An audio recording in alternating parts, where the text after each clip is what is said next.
Yes, honorable member Shri Manoj Tiwari ji.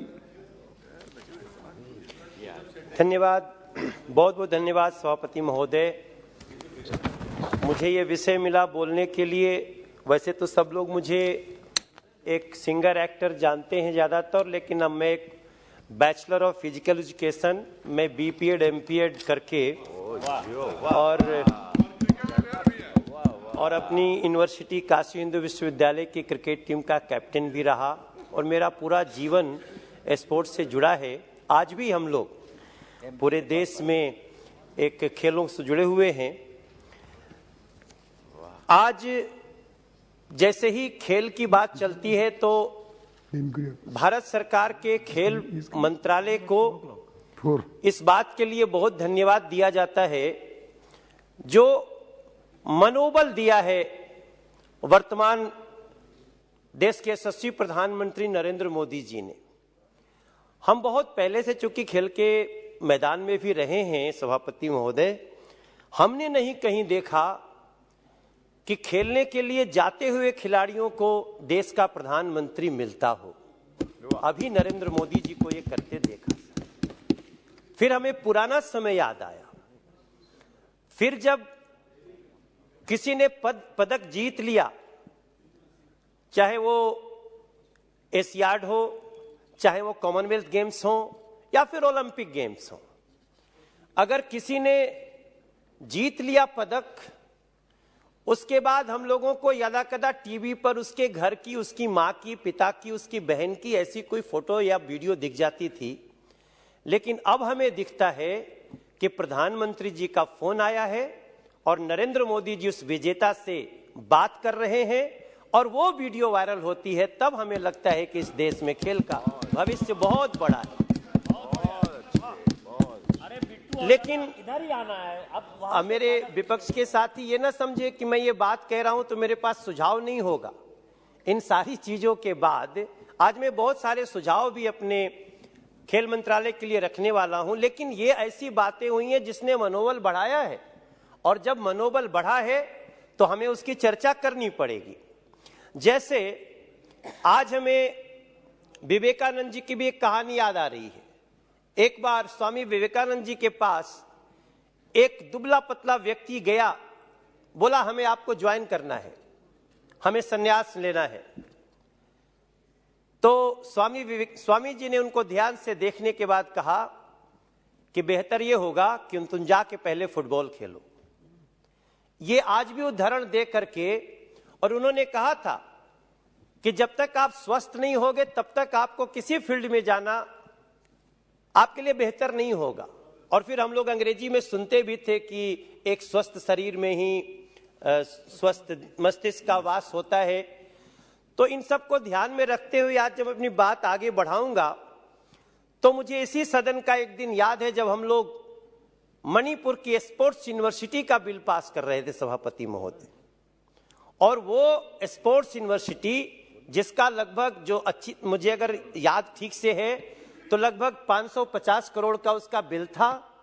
आज उससे पूरे देश के बच्चे, अभी पीछे कुछ दिन पहले मेरे बिहार का एक बच्चा वहां से पढ़ाई करके आया और वो एक जगह अपनी ट्रेनिंग देना शुरू किया है और वो उसकी चर्चा करने लगा। फिर मुझे गर्व हुआ कि ये सरकार बहुत अच्छे दिशा में कदम भी उठा रही है और एग्जीक्यूट भी कर रही है।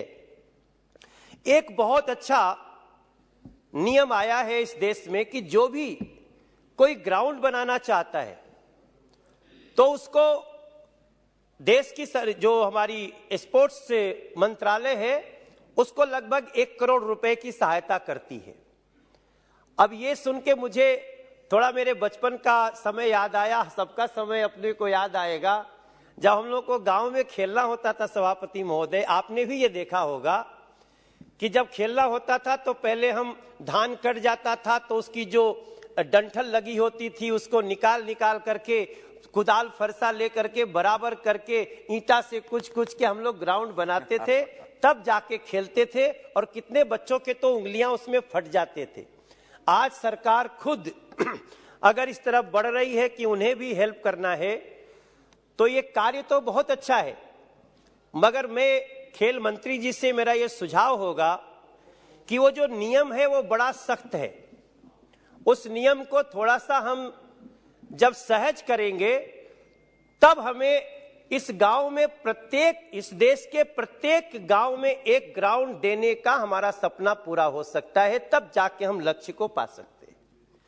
इस देश के प्रत्येक गांव में एक ग्राउंड होना बहुत आवश्यक है सभापति महोदय। और आप देखिए, एक गांव में अगर किसी सांसद ने या विधायक ने वॉलीबॉल का ग्राउंड बनवा दे, अगर एक फुटबॉल का ग्राउंड बनवा दे, तो उसके वोट में 1 से 1.5 करोड़ 1 से 1.5 लाख का इजाफा हो जाता है। ये छोटी सी बात को प्रधानमंत्री जी ने समझा, तभी रवि किशन जी हमारे साथी जब ये कह रहे थे कि हमने सांसद खेल महोत्सव कराया, तो ऐसा सपना तभी हो सकता है जब उसको समझा जाए। और दूसरी चीज, हमने इसका महत्व भी देखा।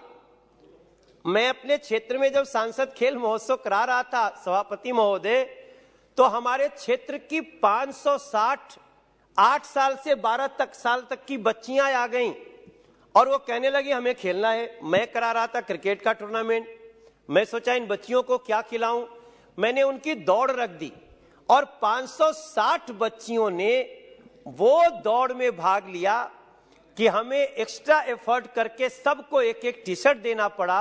और तब मुझे नरेंद्र मोदी जी की उन बातों का अर्थ भी समझ में आया कि खेल के द्वारा हम कैसे जुड़ सकते हैं। मगर 2-3 सुझाव मेरे आज जरूर रहेंगे, जिसके कारण आज मुझे अपने मिले हुए समय का सदुपयोग करना है। हमारे खिलाड़ी सिर्फ पदक जीतने तक ही नहीं हमको सीमित रखना चाहिए। जब एक खिलाड़ी खेल के मैदान में जाता है तो वो अनुशासित भी होता है। अनुशासित होने के बाद उसके अंदर हार और जीत दोनों को समान रूप से स्वीकार करने की शक्ति आती है। सभापति महोदय, मेरा ये अपना अनुभव है कि अगर जिसने अपने जीवन में खेल को उतार लिया, वो कभी भी बेईमान नहीं हो सकता, वो कभी भी गलत कार्य नहीं कर सकता। जैसा मेरे साथी ने कहा, वो ड्रग्स के तरफ नहीं जाएगा। और इसके कारण हम लोगों को खेल के द्वारा हो रहे व्यक्तित्व विकास को भी ध्यान में रखना है। पर्सनालिटी डेवलपमेंट एक ऐसा विषय है जिसको लेकर के हमारे देश के यशस्वी प्रधानमंत्री जी बहुत चिंतित रहे हैं। इसीलिए जैसे हमारे यहाँ स्पोर्ट्स अथॉरिटी ऑफ इंडिया है, यहां से हर खेल के लोगों को सहायता करने का प्रावधान है। लेकिन मेरा एक अनुभव थोड़ा सा अच्छा नहीं रहा। अपनी लोकसभा को लेकर खेल मंत्री जी बैठे हैं कि हमें एक रेसलिंग मैट के लिए 2.5 साल रिक्वेस्ट करना पड़ा, फिर भी उसका वो रेसलिंग मैट नहीं मिला। तो मैंने एक चिट्ठी भी लिखी। मेरी प्रार्थना है कि इन जो सहायता ऑलरेडी हो रही है उसको सिर्फ अधिकारी तक ही न छोड़ा जाए, उसको एग्जीक्यूट करने में उस नियमों को सरल किया जाए ताकि हम सही मायने में उसका लाभ उन लोगों को दे सकें। हम जिस रेसलिंग मैट और जिस अखाड़े की बात कर रहे हैं, वहां से हमें दिव्या सेन जैसी पहलवान मिली है जो वर्ल्ड के फोरम पे जाके भारत के लिए पदक भी लाई है। हमारे वाराणसी में, वाराणसी की एक चर्चा करना चाहता हूं सभापति महोदय।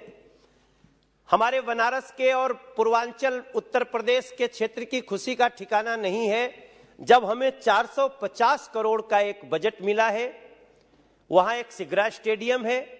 सिगरा स्टेडियम को पहली बार एक बड़े अत्याधुनिक स्तर का स्टेडियम बनाने का कार्य शुरू हुआ है।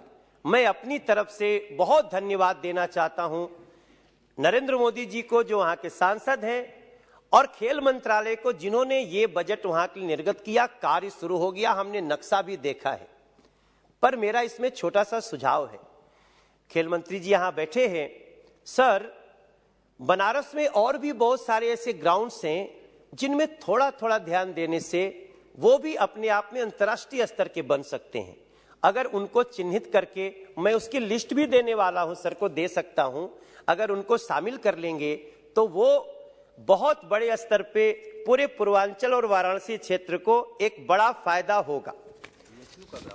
जी, बीएचयू ग्राउंड का ही यूनिवर्सिटी है।